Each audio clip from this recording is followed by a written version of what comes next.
নেতাজি সুভাষ মুক্ত বিশ্ববিদ্যালয়ের পিজি, বিলিস ও advance diploma কোর্সগুলির ক্ষেত্রে বাড়ানো হলো অনলাইন অ্যাডমিশন ডেট। এই কোর্সগুলির অনলাইন অ্যাডমিশন শুরু হয়েছিল 2024 সালের 30শে ডিসেম্বর নাগাদ এবং তারপর অ্যাডমিশন ডেট পার হয়ে গেলে অ্যাডমিশনের দ্বিতীয় সুযোগ দেওয়া হয়।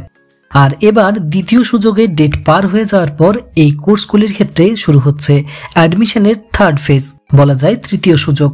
জুওলজি, জিওগ্রাফি, এনভায়রনমেন্টাল সায়েন্স ছাড়া পিজি কোর্সের সমস্ত বিষয় এবং বিলিশ ও অ্যাডভান্স ডিপ্লোমা কোর্সগুলির অনলাইন অ্যাডমিশন প্রক্রিয়া আবার শুরু হচ্ছে 24শে মার্চ 2025 সন্ধে 6টা থেকে।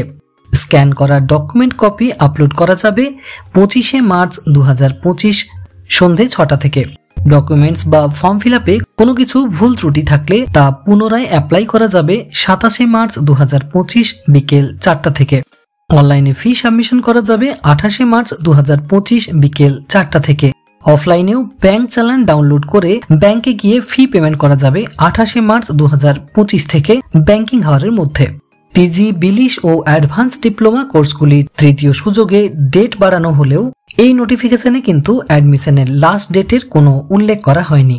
তাই স্বাভাবিকভাবেই বলা যায় যে এই বিশ্ববিদ্যালয়ে যারা ইউজি পার্ট 3 পরীক্ষা দিয়েছিলেন তাদের মার্চ মাস নাগাদ রেজাল্ট প্রকাশিত হলে তারাও পিজি সহ বিভিন্ন কোর্সে অ্যাডমিশন নিতে পারবেন। তাই যে সমস্ত ছাত্রছাত্রী প্রথম দুটি সুযোগে অ্যাডমিশন নিতে পারেননি তারা অবশ্যই এই সুযোগে অ্যাডমিশন নিয়ে নেবেন। পিজি কোর্সের বিভিন্ন বিষয়ের অ্যাডমিশন নিতে এবং সাজেস্টিভ নোটস কিংবা অনলাইনে ক্লাস পেতে যোগাযোগ করুন বিচিত্রা এডু গাইডের হেল্পলাইন নাম্বার 8927778162 তে। তো এখনকার আপডেটটি এই পর্যন্তই। ভিডিওটি ভালো লেগে থাকলে লাইক এবং শেয়ার করে ভিডিওটি অন্যদের কাছেও পাঠিয়ে দেবেন। আর চ্যানেলে নতুন হয়ে থাকলে চ্যানেলটিকে করে রাখুন সাবস্ক্রাইব, কারণ আমি এই চ্যানেলে এই ধরনের নিত্য নতুন হেল্পফুল ভিডিও আপলোড করে থাকি। ভিডিওটিতে শেষ পর্যন্ত থাকার জন্য অসংখ্য ধন্যবাদ।